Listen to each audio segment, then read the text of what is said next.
Good morning. This is Tom Alexander. It is Sunday, March 6th in the U.S. Happy Sunday. It is about 8:24 a.m. Eastern time, and there's a lot to discuss today. First and foremost, we are in a very, very different market than we've been in for the past 2 years, and it's a market of great uncertainty. There are exogenous events overhanging the market, particularly what's going on over in the Ukraine. So the market is uncertain, and uncertainty leads to randomness because the purpose of the market is to facilitate trade. It does that around a concept of value as determined by market participants, the buyers and sellers. When we have this exogenous overhang that we have now, where things can be turned upside down on a dime, there's no way for buyers and sellers to feel confident about what value presently is or what it might be. And when that happens, you have range expansion, you have volatility, you have everything that we've been seeing for the past several weeks. If you are a trader, the best advice I can give you, and as a trader, I mean someone who actively trades a portfolio, not necessarily day trading, but if you're a swing trader, then or swing trader on down. If you're a position trader, that's a personal issue and you have your own paradigm for that, I'm sure. But if you are a trader of any duration from several weeks to intraday, the best advice I can give you, because I've traded through stuff like this before. I've been trading 37 years. I've traded through several wars, crashes, etc. And so this looks familiar. Now, the path this takes, I don't have a clue, but I can assure you neither does anyone else. So as far as your trading is concerned, I'll share with you what I'm doing. I'm trading lighter. I'm looking for opportunity. I'm looking for trades at true extremes. And what is an extreme? Extreme is a relative term.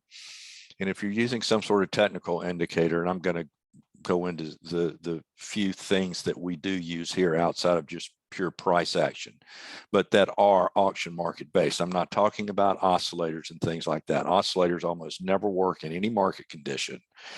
That's another topic for another time. But anything you're using now has to be put into the context of the present volatility and uncertainty that in which this market is trading. So let's take a look at some charts here, and I'll show you a few things I think that may be important and hopefully helpful. Okay, here are the cash indices of the four primary U.S. trading indices. Okay, and I'm just going to take them one by one, but if you look at them collectively, we're basically in the same position from a structural perspective. It was a little bit odd that the Dow closed on its session high on Friday, but the Dow was 30 stocks, and that can be manipulated, for lack of a better word, quite easily. Early next week is going to be important, and the most important key reference areas, let's just take a look at the S&P, are going to be Thursday's high and then last week's low, which occurred on the 1st. Now, I talked about this 4,300 level for weeks, how important it was, and it's still important. You can still see the market can't generate any momentum up above or below that level, which is right about here. We're still spiking around it. So it is important, even though we do have, we have this excursion below it, but this excursion below it, as you can see, didn't last very long. Now we're sort of building balance on top of it. So the break above Thursday's high or below last week's low is going to be really important. It is critical in a time like this to pay attention to these levels. Try very, very hard not to trade a narrative. That will not be helpful, and it will not end well. And again, all the markets are in the same relative position. If the S&P starts generating downside momentum below 4,300, everything else is going to decline. Likewise, if Thursday's high is taken out by the S&P and we begin to see conviction to the upside, everything is going to rally. But last Thursday's highs in all of the indices are important levels to keep an eye on. Okay, if we look at the profile view, the message from the profile view at the moment, let me unlock this because it gets locked. Here we go. Now you have to be careful when you're chronologically defining a market into a profile, a market profile, because the market is an ongoing process of development that is not chronologically constrained. That said, you can glean information from a consistent view of a chronological definition of the market. In this case, each profile unit is 1 month's trade. You can see, as in spite of the volatility we've had, the March range, the auction range as defined by a monthly profile, is quite narrow. That's going to expand. That's about the only takeaway. That's the most useful takeaway you can get from looking at a market profile chart. Now, there's no magic to any charting format. Market profile, bar charts, candlestick charts, the dozens of other types of charts that you may be familiar with or using. The purpose of the chart is to help you identify market condition. There are really only two market conditions: balance and imbalance. We are in a balance phase within a larger degree of imbalance, which is randomness, as I discussed when I first started talking. Okay, now back to what we do use. We do use market internals, NYS specifically, NYSE advancing minus declining issues, and then things like average true range and volatility, VIX, which can be important. Let's start with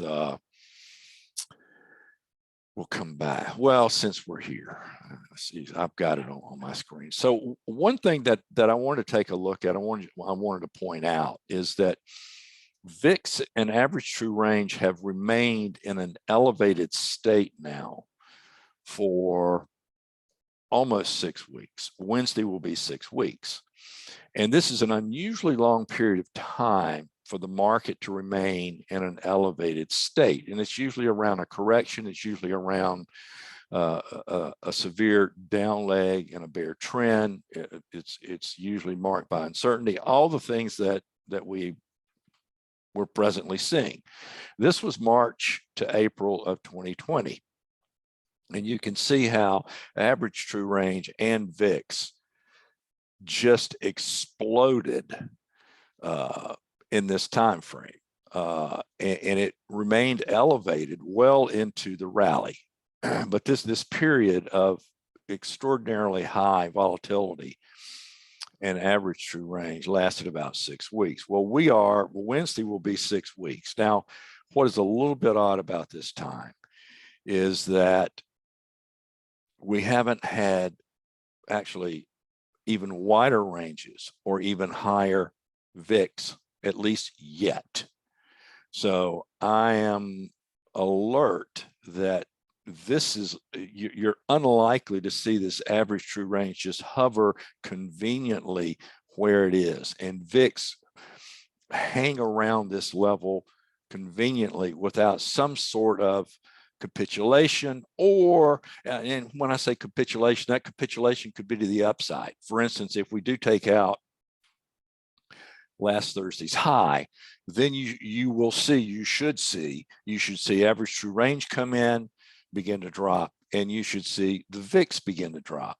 But until we have that happen, the door is open for just a real spike in VIX and even wider ranges and more volatility. And if that occurs, it's very likely to be to the downside.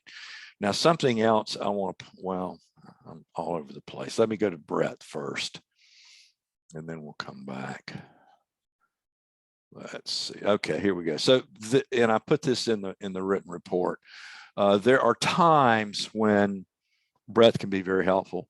Bottom line is, this isn't one of them, because breadth is obviously tethered to market activity, and it reflects basically institutional activity, and it's sort of neutral now. It can break either way, so there's nothing to be read from where breadth is now. That if we do get some sort of severe selling, or the market begins to rally strongly, this will clear up and breadth will once again perhaps be useful. Right now, it's not. Just follow market structure.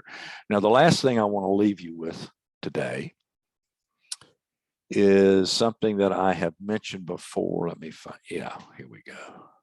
Let's go to this chart. Mentioned before, and it's very, very simple, but it's very also critically important. And it's something that you really need to honor. Now, here's this 4,300 level. So this is a ledge. This is a very important level in the market. Anyone that ever looks at a chart for any reason can identify that this is an important level. And you sure don't want to be caught long for long below 4,300.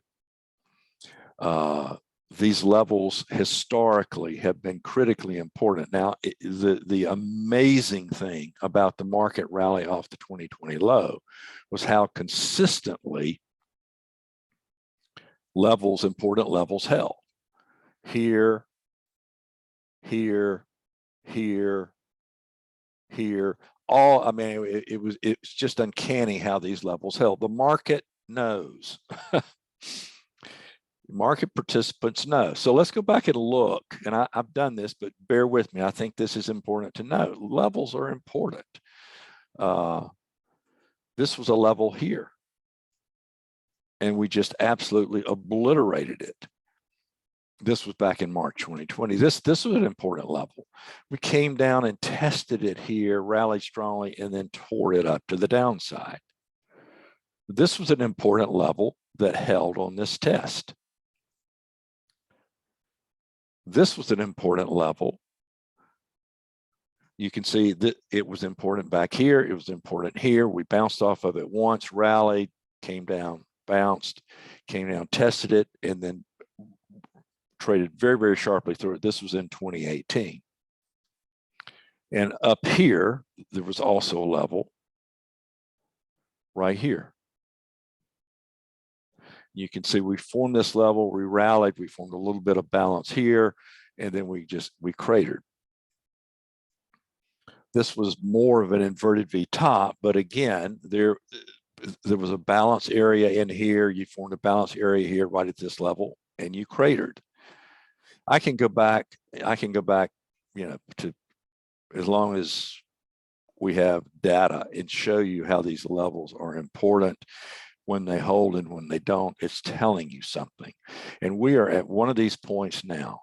You can simplify your life, your trading life, by paying attention to what this market is doing right now around this 4,300 level. It is absolutely critical.